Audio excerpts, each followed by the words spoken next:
अपनी कुटिया में बैठ करके कीर्तन गाते, पद बना बना करके रचना करते, और श्री ठाकुर जी चुपचाप खिड़की से निकल करके आते और सूरदास की कुटिया में अधर आकर के बैठ जाते और कोने में बैठ के थोड़ी पे हाथ धर के चुपचाप सुनते सूरदास जी को।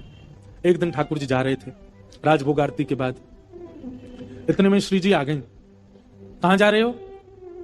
ठाकुर जी कहीं ना ऐसे ही जा रहा हूं डोलवे। नहीं नहीं सांची बताओ कहां जा रहे हो? ठाकुर जी बोले कहीं ना एक भक्त है वहां के पास जा रहा हूं। श्री जी बोली मैं चलूंगी फिर तो। ठाकुर जी बोले श्यामा जी आप रहने दो, आप यहीं बैठो, मैं ही अकेला हो आऊं।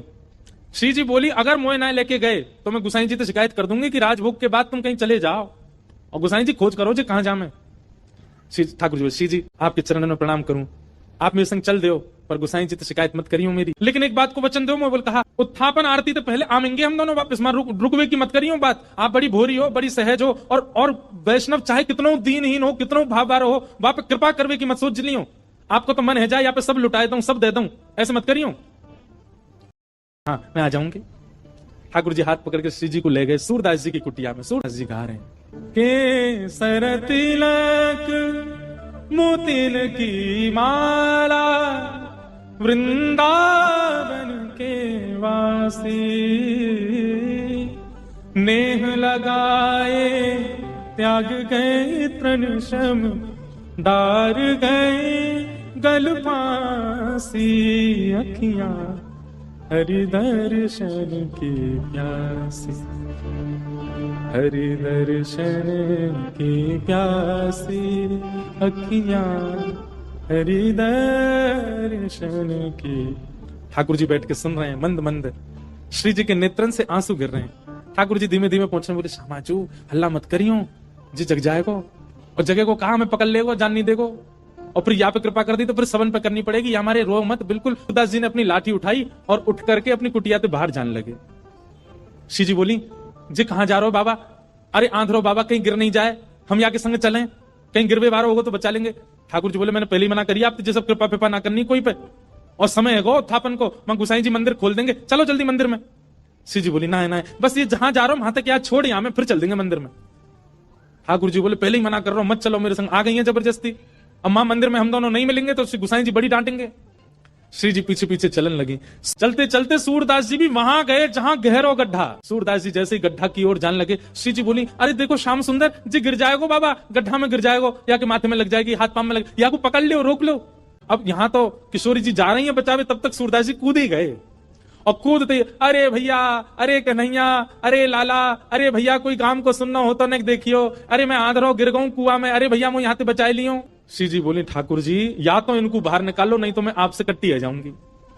ठाकुर जी बोले श्यामाचू मैं यही माने ना लेके आऊं आपको संग में, नेक में ही पिघल जाए, नेक में ही दया आ जाए आपके चित्त में ना, या को निकाल दो फिर कभी ना कहूंगी, या को बस बाहर निकाल के हम दोनों भाग जाएंगे यहाँ से। ठाकुर जी ने ऊपर से झांक के देखी खूब गहरो। ठाकुर जी कैसे निकालूं? श्री जी बोली एक तरीका है ना, आप अपनी कारी कमरी निकालो, मैं अपनी चुनरी निकालूं, दोनों में गुर्र गांठ बांध दो और बाकू नीचे पधरा दो, बाबा तो कह रहे पकड़ ले, पकड़ के हम यहाँ बाहर निकाल लेंगे। ठाकुर जी बोले ठीक है लाओ। श्री जी ने अपनी चुनरी दी, ठाकुर जी ने कारी कमरी पे बांध के और नीचे वह गड्ढा में डाल दी, और ऊपर से ठाकुर जी बोले बाबा। हाँ भैया कौन है? अरे बाबा मैं यही गांव को छोड़ा हूँ, मैं अभी आवाज सुनाई दी, बाबा मैंने अपनो पटका नीचे डाल दिया, पकड़ लो, आ जाओ ऊपर को। सूरदास हाँ भैया कहाँ को? जाइए पकड़ लो। सूरदास जी ने पटका पकड़ो, श्री जी ठाकुर जी को खींच रही है, ठाकुर जी पटका को खींच रहे हो, पटका पकड़ के सूरदास ऊपर आ रहे हैं। कैसी कृपा सूरदास के ऊपर। सूरदास जी मन मन सोच रहे हैं, बोले आज ये कहीं निकल के नहीं भाग जाए मेरे हाथ से। सूरदास जी जैसे ही बाहर आए, बाहर आते सूरदास जी ने ऐसा नाटक किया जैसे उन्हें ठोकर लग गई, और ठोकर लगते ही जैसे ही गिरन लगे ठाकुर जी की ओर, ठाकुर जी तो किनारे है गए, श्री जी के चरणन में जाके गिरे सीधे, और चरण पकड़ लिए कस के। अब जैसे ही चरण पकड़े सूरदास जी ने, ठाकुर जी ने श्री जी को हाथ पकड़ करके जोड़ते खींची, तो सूरदास जी के हाथ में किशोरी जी की नूपुर रह गई, और किशोरी जी को लेकर ठाकुर जी भाजे, वो जल्दी चलो बाबा पकड़ ले को। सूरदास जी बोले अरे भैया कहां को चलोगो? अरे कौन सा? अरे भैया कौन ने निकारो में? ठाकुर जी चिल्लाते जा रहे बाबा मैया बुला रही फिर आऊंगो। थोड़ी दूर जाके श्री जी बोली ठाकुर जी मेरा एक नूपुर है, दूसरा नूपुर मिलना है रो। ठाकुर जी बोले दूसरा ले आऊंगो, अब चलो जल्दी। अरे ना वो सामान्य नहीं है, इंद्र ने समर्पित कियो, वो कौन से हाथी के दांतन से बनो भयो नूपुर है, और मेरा बड़ा प्रिय नूपुर है, मुझको तो अभी चाहिए। ठाकुर जी बोले ढूंढवे कहां जाऊं बाकू? वहीं चलो बाबा के पास ही पड़ो होगो, बाबा ने मेरे पामन में गिरगो है सके तब खुल के गिरगो हो।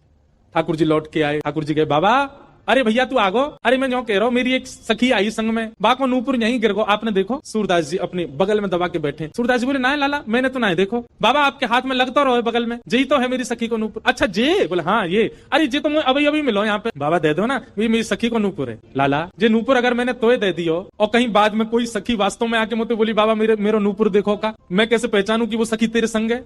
मेरे पास आंख तो है ना, मुझे दिख तो रोना है। तो बाबा हम कहते नहीं कि नूपुर हमारा, बोले कहवे तो का होवे, एक नूपुर मेरे पास है तो निश्चित है दूसरा तुम्हारे पास ही होगा। दूसरे नूपुर की पहचान करा तो पहले दे दूंगा।